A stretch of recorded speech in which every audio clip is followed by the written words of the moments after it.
that's Nick. And that's Joseph. And today we're here to talk about Rogue, which is not the standalone X-Men film. And it's not the Nissan Rogue. Nope, sure isn't. It is a new Megan Fox film that will be available to stream on digital on demand August 28th, 2020, courtesy of Lionsgate Films. It was not screened for press, and I had to pay my little, how much? $6.99, $5.99? just so you could provide film review coverage on it. Well, looking at the plot, it sounds like the campy mess that you would want it to be.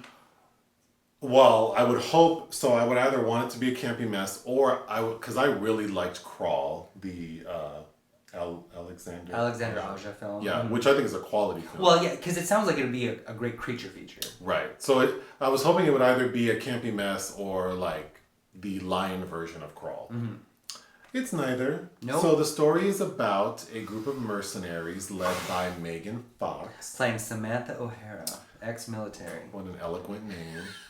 She's been sent to rescue the daughter of a governor. Mm-hmm. And I wasn't clear if it's like a U.S. governor or like a British governor or... I don't think so. Maybe South African. But the daughter of a powerful man has been taken, and this group of mercenaries have been hired to rescue her. Mm-hmm. So they are in Africa somewhere. Mm-hmm. The rural spot in Africa. Somewhere in Africa. They locate the spot the girl is in. They successfully enter the location, and they find that she was taken as part of like a sex trafficking ring. So there are like 4 girls, not just the one. So Megan Fox's character is like, well, here's the girl, like, let's get her. And the other girls are like, what about us? And she's like, I'm not being paid to take these girls. I mean, even the male mercenaries were like, this is kind of jacked up. We should probably take these girls too. So they do. Obviously, they have an extraction site and time set up, so they make their way, and the bad guys are chasing them and successfully shoot down the helicopter that was to extract the mercenary team. Mm-hmm. So now the film is them attempting to sort of like successfully evade the bad guys and get out of Dodge. Now they're stuck tight. So they make their way to like a structure, like an abandoned like outpost or something, and we find that there's a lioness on the prowl, like she's attacking everyone. And the bulk of the film is the mercenaries trying to figure out how to take down the bad guys, but then we have this lioness out here mauling everyone. The film ends with a showdown between Megan Fox, the leader of the mercenaries, and the leader of the bad guys. And the lioness. And the lioness takes down the bad guy. And we find out the reason she's so angry and mauling everyone is because she couldn't find her cubs. Mm-hmm. So right as the lioness is about to jump on Megan Fox's character, she hears her babies crying. So in what I thought was a pretty janky scene, the lion like busts through this like barnyard door and sees her cubs and just moseys away. The end. Mm-hmm. Okay. Well, I'm just going to go through my notes really quickly. Sure. Mm-hmm. Let's do it. Note 1, that lion CGI is crunchy as hell. It is like the level of CGI of that Nicolas Cage film Primal, where he's stuck on that boat with that, is it a jaguar? Whatever that exotic cat is. On a white jaguar. A white jaguar, yeah. Maybe it's not even as good as that. I was surprised how unrealistic the lion looked. Yeah, that's pretty bad. There is a night vision scene where the lion looks okay, but that's because it's green. But aside from that, the lion looks bad. My first note when I saw Megan Fox is like, it's good to know that in the Serengeti you can get your individual eyelash extensions done. Because she looks flawless. Like, she's a beautiful woman. She clearly is very well maintained. Yes. It's the thing is, it's not wholly unbelievable per se that she could be part of an ex-mercenary group, because there's her and this other blonde woman who gets killed right away. But as their leader... Well, based on her acting and the dialogue, it just seemed like she would be like an auxiliary character. Right. As Sam, frankly, I don't give a damn, O'Hara. Yeah. What is your next note about her acting? Well, and her dialogue, because when everyone, the girls, the male mercenaries, hell, even probably some of the bad guys were like, bitch, you are not going to take the rest of these girls. Megan Fox's character says, if I fucking die because I'm doing the right thing, I'm going to be pissed.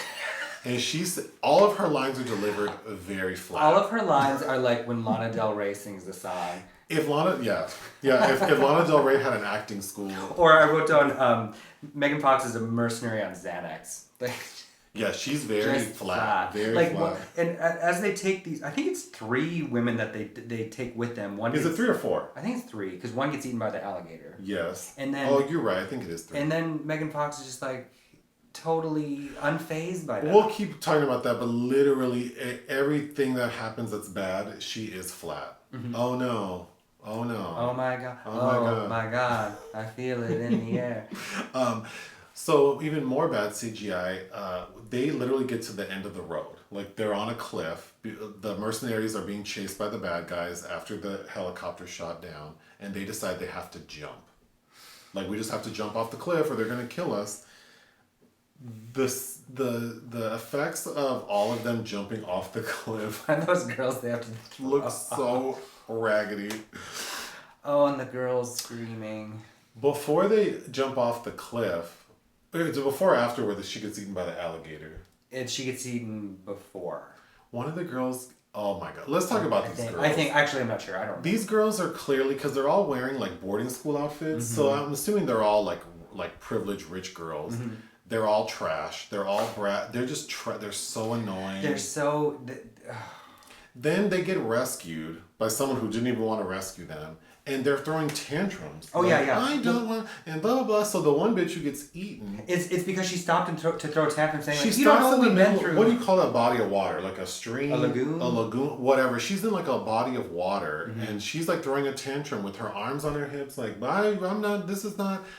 And they're like, come on, bitch, let's go. And all of a sudden, like, the world's largest alligator rips her to shreds. Mm-hmm. And while this alligator is actively chewing her to bits, Megan Fox is just standing there like... Well, it's one of the men is shooting, and she's like, don't waste your ammo. Literally, she's like, don't waste your ammo. And she's in the water.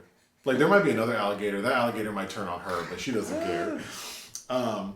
The only scene that so I think it's well shot and it looks good outside of the CGI, but the only sort of like CGI that I thought looked okay were the elephants. Yeah, that looks okay. Again, that was at night though as well. But it was at night. The elephants don't have as much detail because they're not moving. They're just, they're moving, but they're not like, jumping and running. They looked okay. Yeah, and some of the action sequences aren't terribly staged. I thought, I think I've seen a lot worse, to be honest, but... Yeah, the action is well done enough. Some of the scenes go on too long. Yes. Oh, in the third act finale... Oh. Yeah, but many of my notes are about these girls being so annoying, but like... Well, there's no tension, and we're not led to care about them at all. And do you want to talk about the very problematic scene? Or? Well, I'm not done yet. Okay. I have a note saying, I'm so tired of hearing these girls scream, you don't know what I've been through. Mm-hmm. Like, we're trying to rescue you, girl. So they're South African.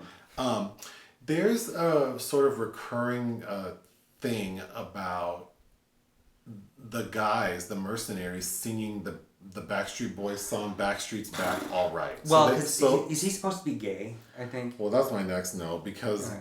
One of them is talking about friends, and the other guy tells him like, "Oh, like your Grindr friends." Well, he's like, "Our friends are coming. The line friends or the terrorist friends? Like more like Grindr friends." I was confused by that. I think we rewound that 3 times because like why? I think the one is supposed to be gay, but anyway. But it doesn't fit. Like what? Whatever. They're singing this Backstreet Boys song once, then. One of the guys gets injured. He's bit by the lion. They're the Chinese component of their group. Mm-hmm. And he's like sort of fading in and out of consciousness, so they sing the song again. To revive him. Then at the end of the film, the 2 guys who were singing it when they were injured are singing it again. Well, and then they're about to be killed, 2 of them, and then as they're being advanced upon by the terrorist cell, that's what they start singing. Until the lioness comes out in one... Like just takes out 3 guys in one swoop. The part of the film that really, really took me out was Okay, the group of bad guys who are trafficking these girls, they have a name, like Al-Shabaab. Yeah. There's some group that have a name. So part of the mercenary group is this black African man. Pata. And he's been helpful. He's helped save these girls. They're using him as a tracker, basically. Right? They've hired him like as a local to help them find. But when they finally find refuge in this like outpost that they've located, the girls who are the two remaining girls are kind of talking crazy, and Pata says, well, so Tess is the girl that goes off, and that is Isabel Bassett, who's the daughter of the director who also wrote the film. MJ Bassett is the director. Okay. Somehow he mentions like, oh well, I was a part of that group, but I'm not anymore.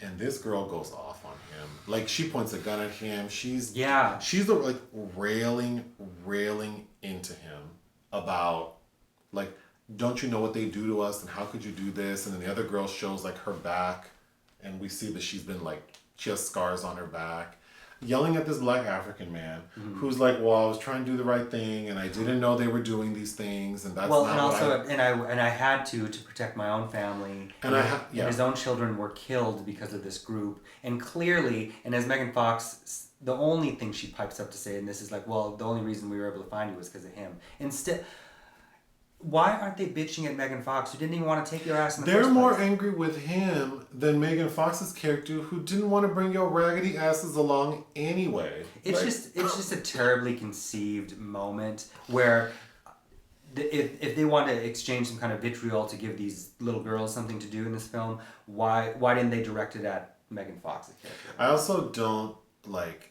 Once again, another movie where I don't care about anyone. All of y'all could have been eaten by the lion. I don't care. All of y'all could have died jumping off that cliff. I don't care. These girls are so just bratty and awful to me. Or something that would have been less distracting, have the leader killed off and Megan Fox has to assume is next in chain of command of their group. Sure. To like something that would give her even some growth to step into, because there isn't even any of that. The final showdown between Megan Fox and the bad guy leader, she lures him into like a barn because she knows the lioness is in there, and he's like about to kill her, and she's like, well, you know, I won't have to do it. And then the lioness walks out like right on cue, and then Megan Fox's character says, which bitch is going to kill you? Which should be the tagline for this film. Yeah. If you're smart, you will do it. Like that took me all the way out. Which is kind of it. I think Alien 3 is a much better film, but you know, the bitch is back is a favorite. You know, no one thought this movie was going to be good, so railing into it is kind of lame. But I will say the reason I think this movie is trash is because the final like the tile, is that what you call it, where they kind of have like the text. They talk about how like the final frame they have text that shows like X amount of lions are still killed, and like you can go to this website. And I'm thinking like, shouldn't the main topic be like sex trafficking? Like these girls being abducted for sex trafficking? Yeah, to me the human sex trafficking issue is probably maybe a little bit. This is like when I'm at the Black Lives Matter march and some lady's yelling at me because I'm eating meat, and she's like, this is not the time. This is not the time for it. It's not the platform for this. In fact, there are some very good films about that, and if you want to check those out, that are meaningful exposés on these rich, privileged people going to Africa, a lot of them from Europe, to kill the wildlife there. Check out Ulrich Seidl's 2016 documentary Safari, which that is a troubling, disturbing film, which would, perhaps motivate you to get involved in that issue. Certainly not this film, which I was reading, the director MJ Bassett is proud of the socially conscious message of Rogue. Girl, which message are you talking about? To me, the component of what everything is, the lioness is extraneous. It's extraneous that they even have a lion farm, and there's a little aside about how this is what they used to do with tigers, but lions live better in captivity, so we're able to breed them, keep them captive, and then skin them. Of course that's terrible, but the plot of Rogue that you and your daughter wrote, is about sex trafficked women. If you want a good creature feature, then Crawl is my recommendation. If you want a movie about lions behaving badly, then I would say Roar. If you want a movie about sex trafficked women being rescued by a strong woman, Mad Max Fury Road. If you want a movie starring a strong black female lead, I'd recommend Poetic Justice. Well, of course. And if you want to read about a tough as nails ex-military that's probably on par, well, maybe just a hair's breadth better than this film, that Chris Hemsworth film, Extraction. If you want a movie about two old white ladies who just won't die, I think Death Becomes Her is a good choice. I don't know. I'm just talking. What would you give this movie? 1 out of 5. I would give it 1 out of 5 as well. Thank you. Thanks. Bye.